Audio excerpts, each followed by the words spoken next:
You're listening to Taste for Truth Weight Loss Encouragement. I'm your host, Barb Raveling. Hello, everyone. I'm so glad to have you here, and it's so good to be back after taking the summer off of the Taste for Truth podcast. I used this summer, as many of you know, to sell our house that we've been living in for 20 years and move out of our town that we loved of 30 years. And of course, that brought up a lot of worries, wondering if we're doing the right thing, wondering, what our new life will be like, if we'll be able to afford to buy back into that market again, if we ever move back.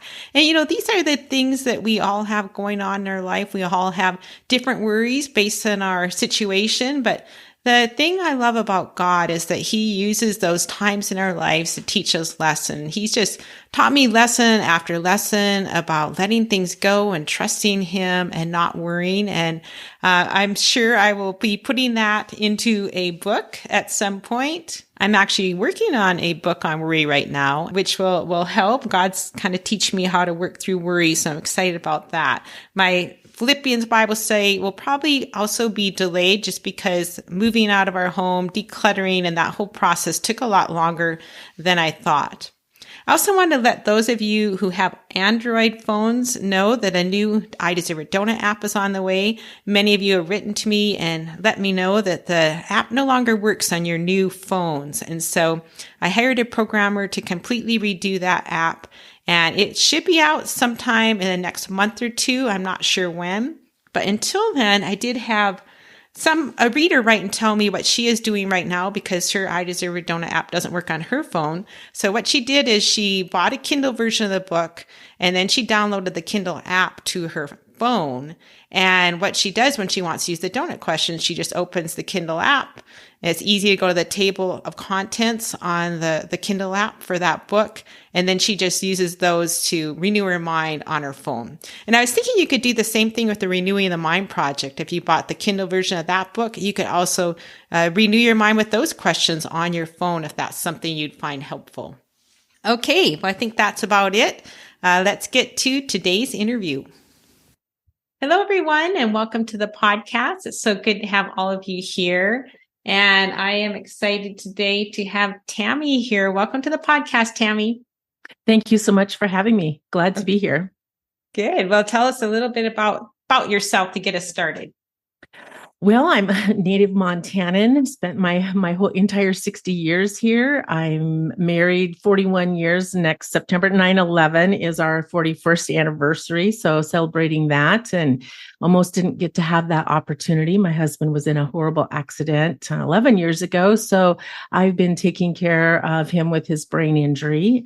But God has been so good to us. And for as dead as he was, he's doing remarkably well. And just have, the everyday battles that everybody gets to go through in life and trying to learn how to navigate those. And so here I am. Yeah, that's good. And I know I had another visit with Tammy because actually we connected through Facebook Marketplace. I think she was checking out something I was selling when we were moving from our home in Hamilton. I said, why don't we visit by phone? We visited, and that's something God has really helped her in, learning how to deal with that. And anybody who's listening who knows how health concerns are when you marry somebody, that's something that Tammy's walked through. And she's also a coach. So if you're listening and you need a coach and you're walking through something like that right now, need help, Tammy might be somebody who can help you. And I'll actually include her information to get a hold of her in the show notes. But we're coaching on weight loss today, weight loss struggles. So why don't you tell us a little bit about your weight loss history, Tammy? Well, it started early as a child. I had some sexual trauma as a young child. And so I learned early on how to use food to cope, and then throughout my life. And I think part of it also stems from the fact that I wasn't a Barbie doll. I didn't have the normal body size that most of my peers had. And so I was teased. And so with the bullying, of course, then there's the shame and all of that. And you just want to find some pleasure. You want to be comforted. And so I learned really early on that that's what you did. My mom's family was all really good at using food to cope with. And so it was a generational thing. And I can remember, my grandmother was always on a diet, my aunts were always on a diet. And so I was really raised in that culture of using food to medicate and dieting. And so I think my brain just got stuck in this habit of using food, and then that tug of war of wanting so desperately to be the size, to be the weight, to be the image that culture was telling me that I needed to be. But what I'm seeing now is that God did create me exactly as he intended me to be, but it didn't fit the norm. And I have gotten to this place where I'm willing to accept the body that he gave me, but I still have all of these habits around food that I'm still trying to unravel. Okay. Well, what would you like to help unravel today? Because we're doing a coaching session. What kind of help would you like today for that? Well, there's a couple things, Barb, that I have this wrestle with. It's like, well, shouldn't food be simple? Shouldn't it just be really simple? Because shouldn't we innately know what we should eat? No, I love that question. If you don't mind, I'm just going to answer that question. Sure, right away. Absolutely. Okay. So food is super simple for anybody who doesn't struggle with eating too much of it. So if I'm a person who doesn't cope with food, who doesn't emotionally eat, who doesn't love the quantity of food, who doesn't, tend to eat too much, then food's super simple. I just eat when I'm hungry, or I eat with mealtime. But for those of us who love food so much that we're just kind of, we just want it. We don't want one cookie. We want 5 cookies or 10 cookies. Or Right. those of us who turn to food for emotional reasons, it's not simple. Just like alcohol is simple to people who never drink it, or people who drink it and are never tempted to drink too much of it. Alcohol is anything but simple for the alcoholic. Right. And I fully understand that, because that was a battle that I had after my husband's accident, because I was using alcohol to cope in addition to the food. But by the grace of God, I've been able to let the alcohol go. And so I'm wrestling with, well, once I got to that place where it became really obvious that the alcohol had to go, I no longer entertained alcohol. I had thoughts about alcohol, but I knew I'd made up my mind. And so I didn't drink. I chose to ignore, I didn't ignore those thoughts, but I didn't engage those thoughts. I just let them go. Whereas with the food, it's like, why can't the food be that simple? Why can't I decide that I'm not going to have the cookie and not have so much resistance and stress around all of that, if that makes sense? Yeah, no, that's super interesting. So when you conquered the alcohol, did you feel like it was simple? In hindsight, it seems like it, and probably not in the moment. But I had made such a commitment to myself and to my accountability people that I just knew that it was not an area that I could argue with. It was like, this had to be the way that it was. Okay. Whereas, and I don't know, and maybe you can give some insight to this, is that because I didn't have the battle with the alcohol for nearly as long as I've had the battle with my weight. My weight has been a lifetime issue. So is it that the neural pathways are so much deeper that I'm having more resistance in trying to change my programming around food? That's a great question. And I do think it's much harder the longer you've been doing it. So any habit we're trying to break, the longer we've been doing it, the more those lies we believe that keep us doing it are entrenched in us. So it is harder to get over it. But I guess I would ask you with the alcohol, how did you gain control of it? Did you quit it altogether, or did you still have it every once in a while? No, I knew there was no room for moderation. And so it was just cold turkey. I'm done. We're not doing this. Okay. And I think too, like with the food, I've made commitments to myself, and I've broke those over and over and over. So I no longer trust myself in that regard, I think.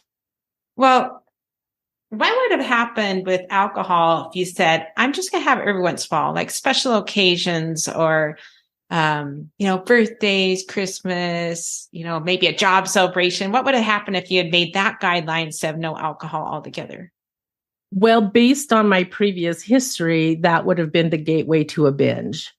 Okay. So you had to say absolutely no alcohol in order to break free from alcohol. Right. And that helped you. It did. And making that boundary was enough, it sounds like, to help you break free. Did you have to have accountability with anybody? It was funny because the people that first met with me told me that I needed to get accountability. And the friend who said, "Oh yeah, I'll be there for you," I knew she wouldn't. And she was for like the first couple weeks, but knowing these people that asked me, it was my pastor and his wife. And they came in love. I want to say that they came in so much love and grace and compassion because they knew they had walked this same road. And so I valued them so much that to disappoint them was, I just couldn't do that. Okay. So the accountability helped. Is that what you're saying? It did. It was significant. Okay. So you had strict boundaries, you had accountability, and you said absolutely no alcohol. So now let's take it over to the food situation. Mm-hmm. Do you ever binge on carrots? Nope. Okay. Do you binge on lettuce? Nope. Okay. So, there's lots of ways we can do food. Food is harder because we have to eat. We can't just get rid of that whole category like you can with alcohol. But a lot of people struggle with either food or alcohol. And when they give up one, they turn to the other because both of them can be emotional things we go to for emotional support and make us feel better. So it's in some ways, if you're going to give up, if you struggle in both areas, you conquered alcohol. So you can't go to alcohol for emotional support anymore, but you can still go to food. So the second one is a little harder to give up because that's your last go-to. Right. But do you think you could, because this is what some people do. They say, you know what, I'm just going to get rid of all the things I binge on. And I'm going to make it an ironclad rule that I never eat those things I binge on. Mm-hmm. So if you were to do that, what would you get rid of? I'm not saying you have to. I'm just saying it's one option. What would you get rid of? One of my biggest battles is ice cream. That's always since I was little. That's been one of the big ones. Okay. Anything else besides ice cream? Like, what if you got rid of ice cream? Then what would you go to next?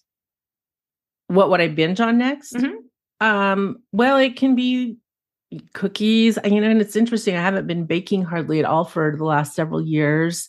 I like, pastries. I'm a fabulous baker. So yeah, I like pastries, chips. Those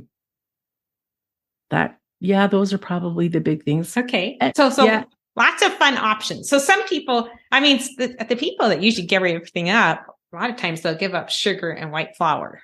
Mm-hmm. If you look at everything you listed, there's either sugar or white flour in it. Yep. So anyway, we're just going to take that option. We'll look at another option later, but let's just look at this giving up, sweets and white flour or whatever option. How would that compare to giving up alcohol? So emotionally, you're sitting here, you're thinking of giving up alcohol, then you're looking at giving up sugar and white flour. How is it different when you talk about giving up sugar and white flour? It's interesting because I can feel the resistance already rising. I can see that. I would believe that. But remember, we're just talking about this as a hypothetical. Right. Absolutely. As one option. Yeah, absolutely. Well, in some ways it would be similar because it would be that, okay, this is what we're doing. And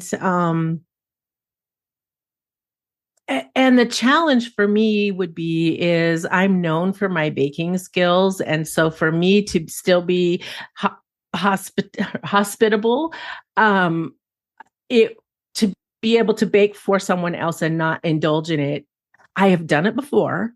And so it would really take some work on my thinking to be able to do that. But I know I have done it before.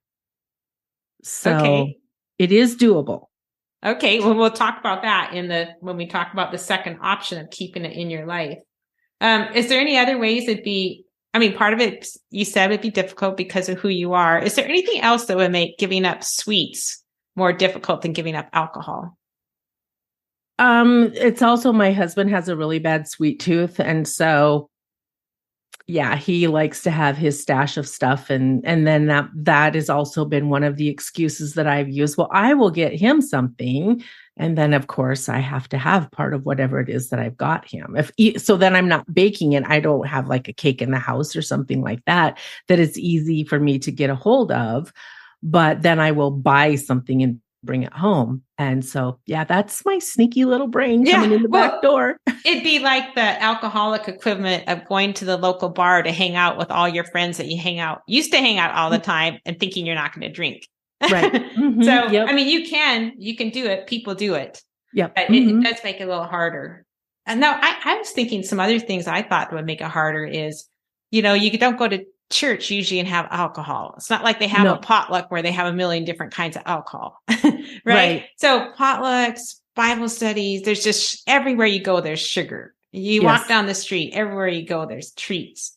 And I think also you said you could feel the resistance coming up. I think with society, we if we're an alcoholic, we say, okay, well, that's just what you do. You give up alcohol. That's the protocol. Everybody has to give up alcohol. And we don't do that with food problems. We say, no, you should have to give up sweets. That's ridiculous. I'm not going to give up sweets. I actually remember having a diet years and years ago. I don't even know how old I was, but long, long time ago. And they wanted you to give up sweets and alcohol. And I did it, or not alcohol, sweets and white flour. Did it, lost my weight. But then they said, you got to do that for the rest of your life. Everybody has to do it. And I wasn't willing to do it. So I just gained all my weight back right away because I wasn't willing to do it.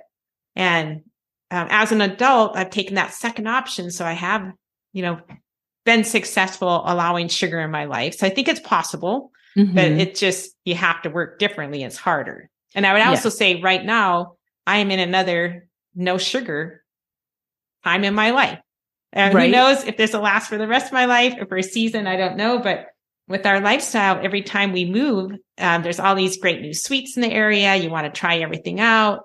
Life is a little bit stressful, so it's tempting emotional eat. So for me, in this stage of life, I think I need to be off sugar. Otherwise, I'll keep gaining, 3 to 5 pounds or whatever I'll gain. I don't know. Maybe I won't, but no, I will. I'm sure I will because I'm still tempted to emotionally eat. So it's easier for me just to be off sugar. I don't want to crave.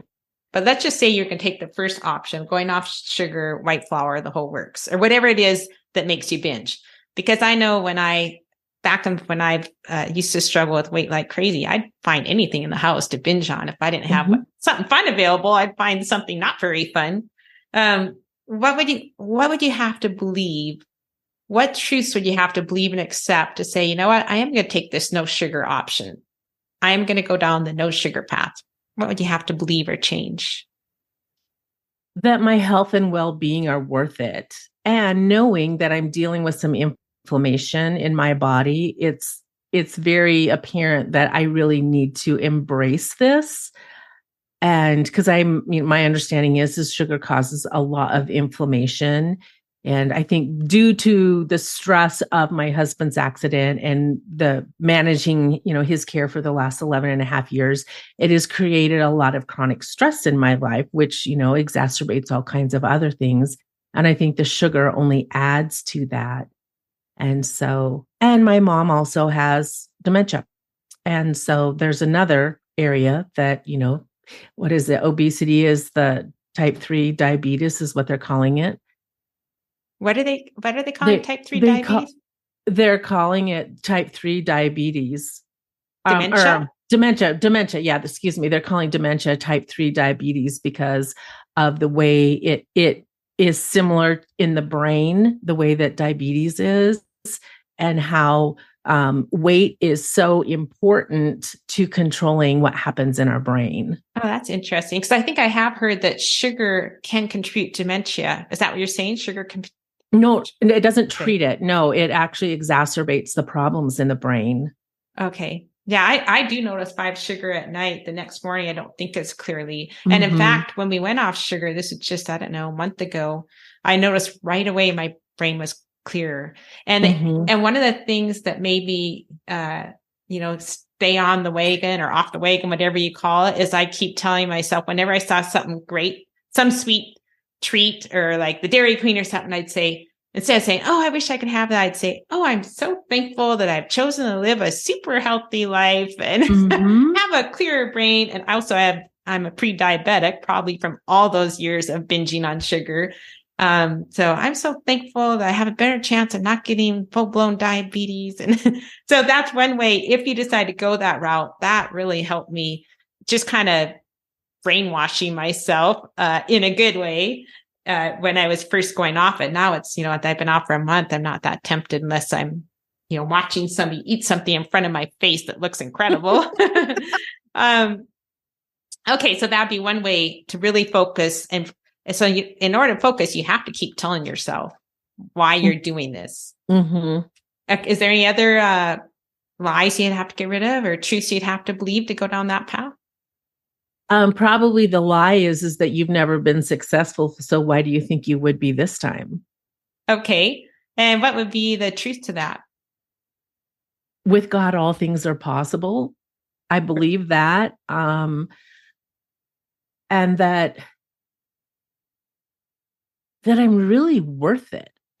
I think in some ways with all of the bullying and stuff I experienced as a child in the sexual abuse, that there was just so much shame and so much self-condemnation that I really didn't ever see that I had value.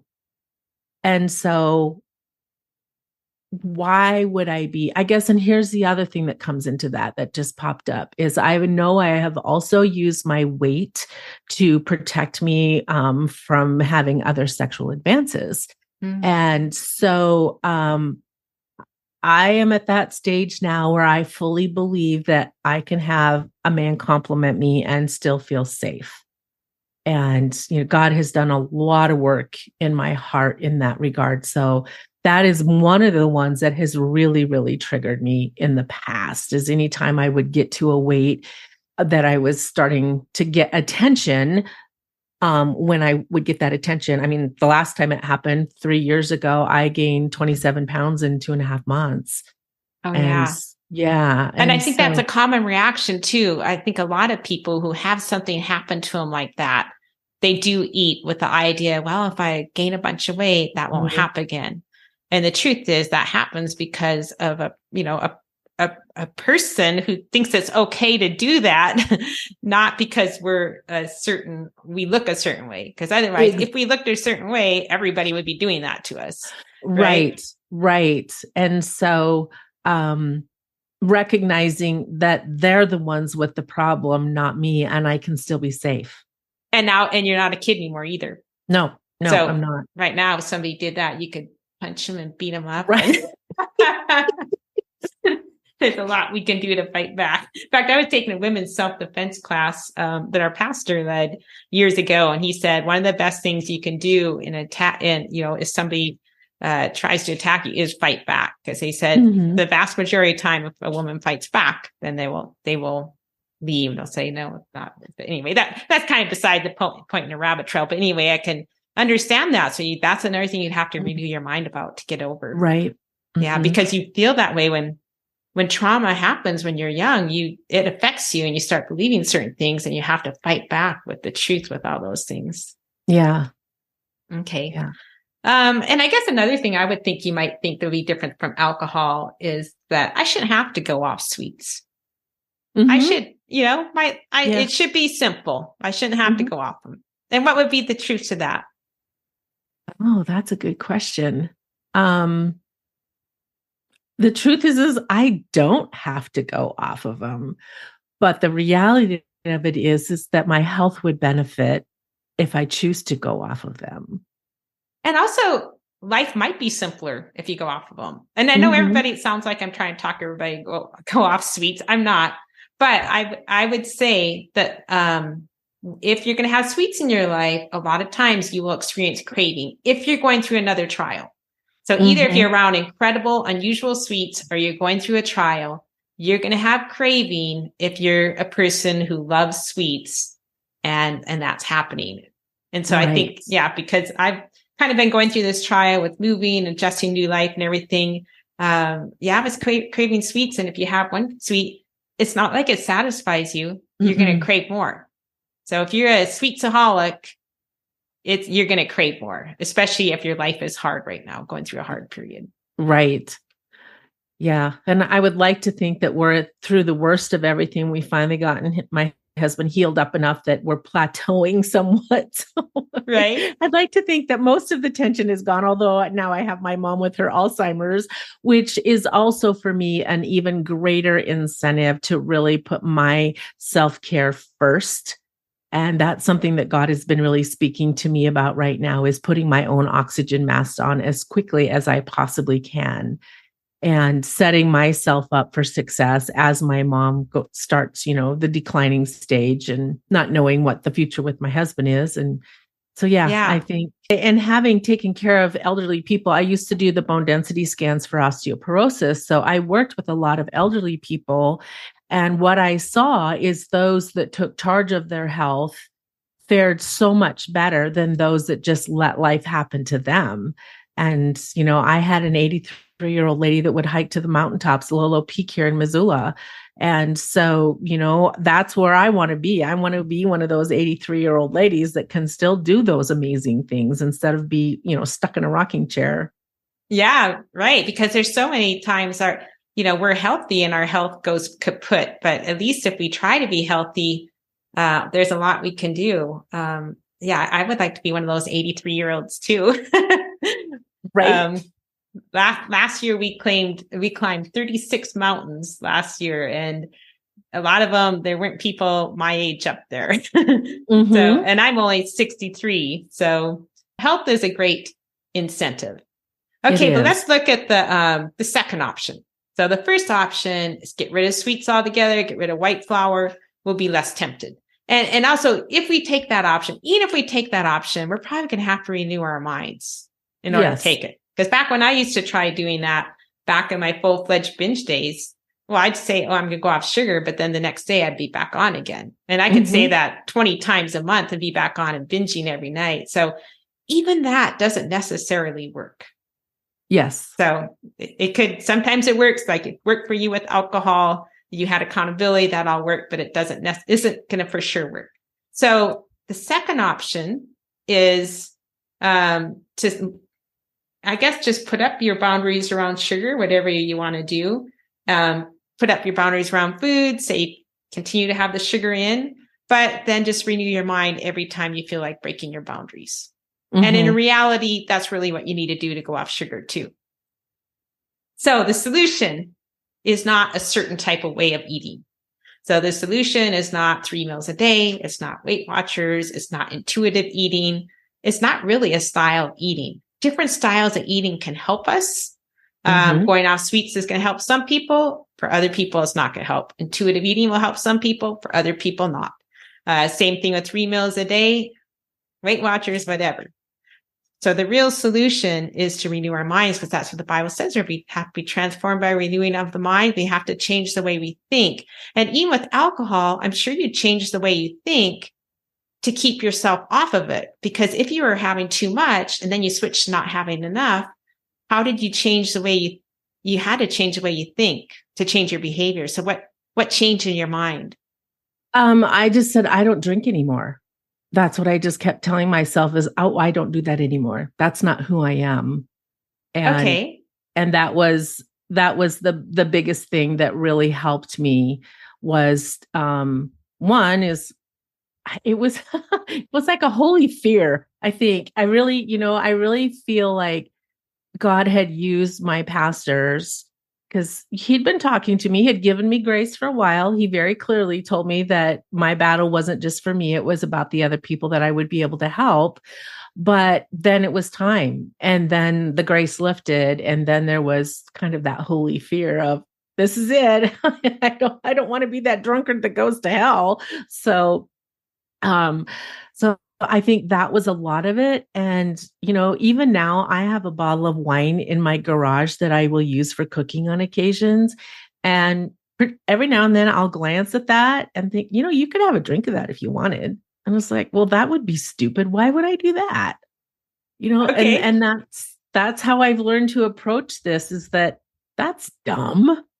So that's what you have to do with your boundaries. So you have to set your boundaries that will keep you from overeating. And then you have to say, I'm not a person who breaks their boundaries. That's dumb. Why would I break my boundaries? Because the minute I break my boundaries, I'm going to want to break them again. And there's actually one of the Bible says in my Bible say, Taste for Truth, is kind of on this theme. It's one of those first 5 Bible says. I can't remember which one it was. So with alcohol, you say absolutely no alcohol. And with eating, you say absolutely no breaking my boundaries. So that's the alcohol equivalent. Absolutely no breaking my boundaries. So whether your boundaries are 3 meals a day and 1 snack, then you never get up from the table and add a little bit more to your meal. You never have an unplanned snack. If it's intuitive eating, you never eat when you're not hungry, like never. Right. And if it's Weight Watchers, you never go over your points for the day. But when I was doing Weight Watchers, I had, because that's how I lost my weight, I had to put a limit, like, 8 points at breakfast. I can't go up more than 8 points for lunch, because otherwise I'd eat all of my points in the morning. And then of course I'm going to overeat at night, because I'm not going to starve myself to death. And so you can make extra boundaries like that. So not even break your boundaries. And then every time you feel like breaking your boundaries, you would renew your mind. You'd truth journal, or you could do some of my questions in my donut app, or, just say things like renew, by what I was saying with the sweets. I'm so thankful I'm off sweets, because I want to live a healthy life, climbing mountains when I'm 83 and not have diabetes. So that's a little way to renew. Now, if you're going to break your boundaries, I would renew in writing. But before you break your boundaries, you could do whatever you could do some of these other things, because they will help keep you from breaking your boundaries. Does that make sense? Yeah, it does. And I did get your book, Renewing of the Mind, and I've been reading it the last couple of days. And I have to tell you, it's so perfect for right now. I love the analogy that you gave of the house with the puke avocado green rug, because that's the trailer house that I had when we were first married. Oh, that's so funny. I can really visualize that. Yeah, we lived in an apartment like that too one time. Yeah. And, and I think we naively believe that if we read the scriptures, it's just going to magically happen. But we do have to partner with God. We do have to put forth the effort, and we don't, for whatever reason. Right. It's a spiritual battle, and spiritual battles require a lot of effort to break free, because for most of us, probably for any of you guys listening to this, and for me in the past, eating was a stronghold, or it is a stronghold right now. And a lot of times, so stronghold is a place you go for protection, for safety. And, God is the only safe stronghold. So going to God for protection, safety, that works. But going for food for safety and protection, or alcohol, it's going to start an addiction, and it's going to start to control us. And we have to break free from that. And we break free from it with the truth. The truth will set you free. But that is not simple. It is so hard to, if you think of a whole huge tower made of stones, and each of those stones is one of the lies you've told yourself as you've eaten, like, this will make me feel better, and it's just one bite, or all those little things. That's a whole bunch of lies that has to be torn down. And so if I only renew my mind once a week, I'm only taking out one little stone of that tower. It's never going to topple. I have to be renewing regularly. If it's a huge tower in my life, I have to renew regularly to get it to topple. Now, for me, now that the stronghold has toppled, I can say I'm going to go off sugar, and I can follow that. But that's only because I did so much truth journaling back in the past, because I certainly couldn't do that back when I was, fully in the throes of being controlled by food. So I suppose it's a simple concept, but in practice, it's a lot of work.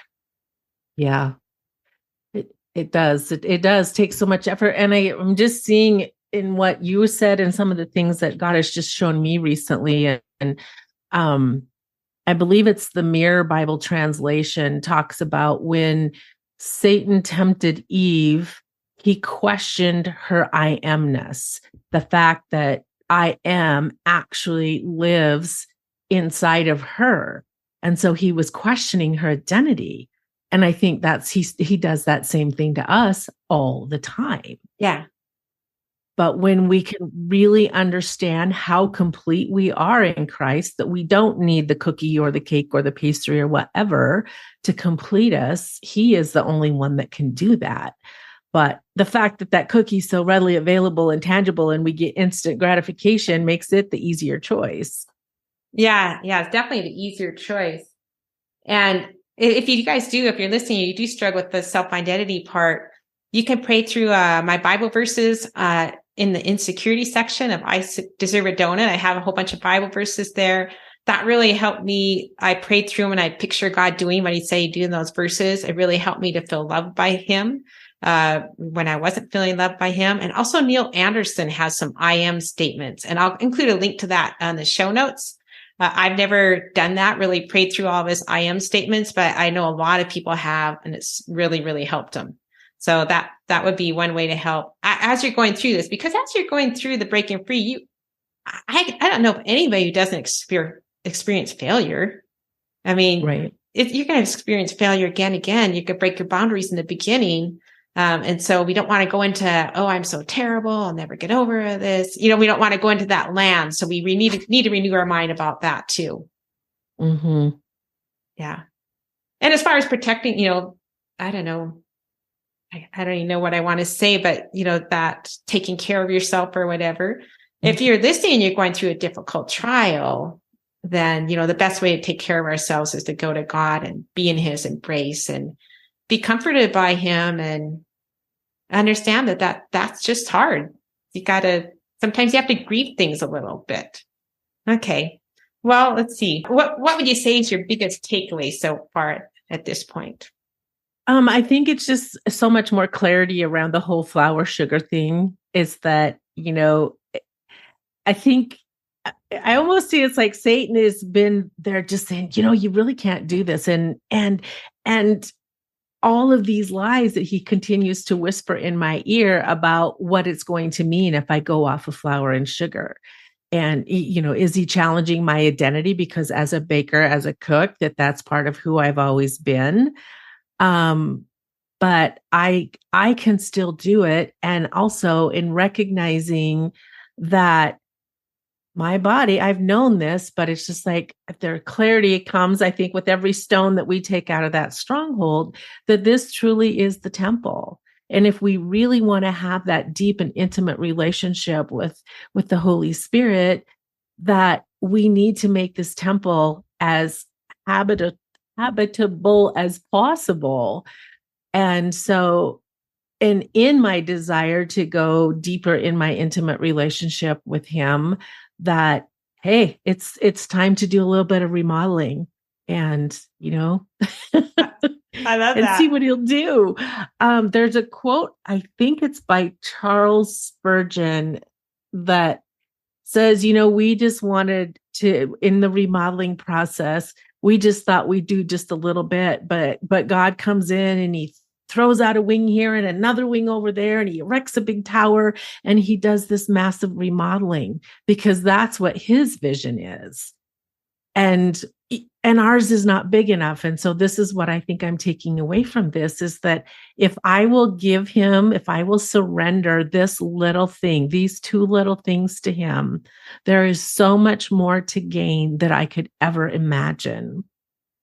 Yeah, I love that. That's good. And as he's remodeling, he's taking off lies and he's putting off truth. So body in the temple of God is not our size that makes the difference or hurts the body. It's more our compulsions, our obsessions, our, the lies we believe. And that's what God really wants to remodel. We remodel that, and it just kind of naturally changes the outside, because when we work on that stuff, it changes our behavior.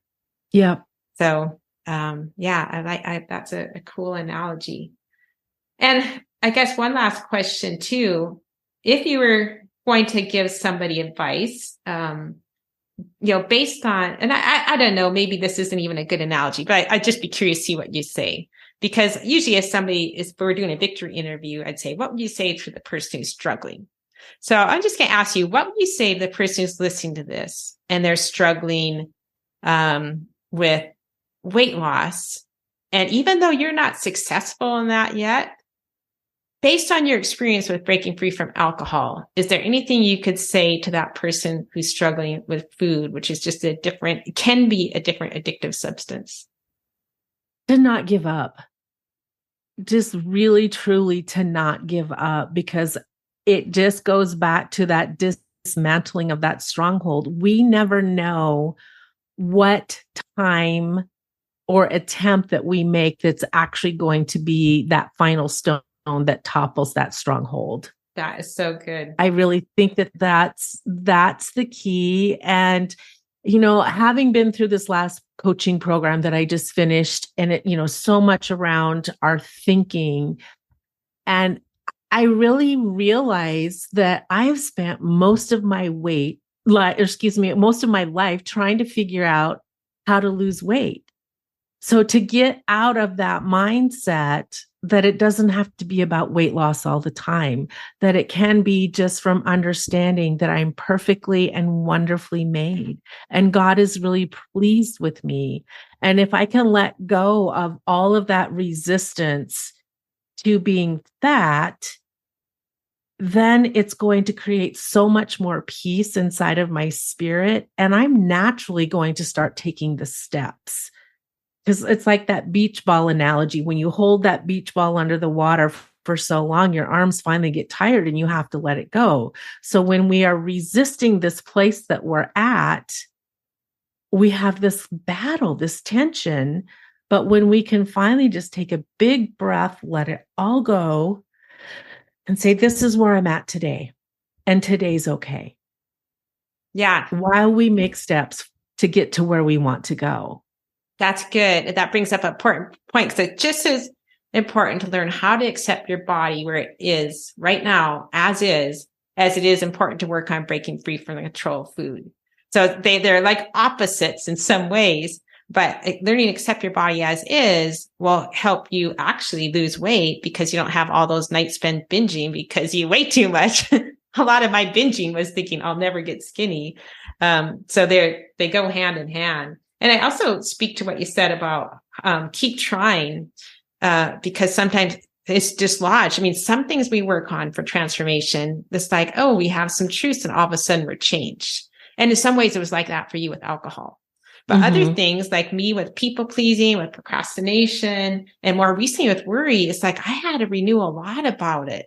And sometimes even years, and 5 or 7 years down the road, it's like, oh, God's pretty much toppled that one. That's not an issue anymore. Right. So with weight loss, you've got all kinds of things feeding into it. You have worry, you're eating because you're worried, you're eating because you're upset, you're eating because, there's a million reasons we eat. So it's a hard one to get over, but I agree. If you keep working on it, eventually that will topple. So you need to know, kind of learn what to do on a practical level, and also on, to keep the renewing the mind, change what you think. And the other thing one of my clients said to me, this was so profound, is that she said, we were talking about sexual abuse, because I was coaching her through that. And she was talking about how much shame that she had dealt with. And she said to me, and I think this so applies to food, because we have so much shame about our size and our numbers on the scale, is she said, shame teaches you to hide and to be sneaky. And I thought, isn't that so profound? Because that's exactly what it does. We withdraw from our friends and our family because we don't like the size, but then we sneak the food because then we have the pain of feeling this shame. And so then we sneak, and it's like this vicious cycle that we go through. So, Jesus died to take every ounce of shame that we're carrying. So I think we really need to give that to him and let go of all that shame. And just that, I think that's another one of those stones that need to come out of that stronghold. Yeah, definitely. Well, this is good. I feel like it's been a good discussion, really helpful. And I also want to remind any of you guys who are listening, Tammy is a coach. So if you're interested in, if you need any coaching in any extra area of your life, you can that contact information. Do you have a website, Tammy? Yes, it's tammydove.com. And Tammy is Tammy as in yellow. Dove is just like the bird at .com. Okay, good. And actually, Tammy's an author too. She wrote a book about her experience with her husband's health and accident. Right? Is that right? Am I right on that?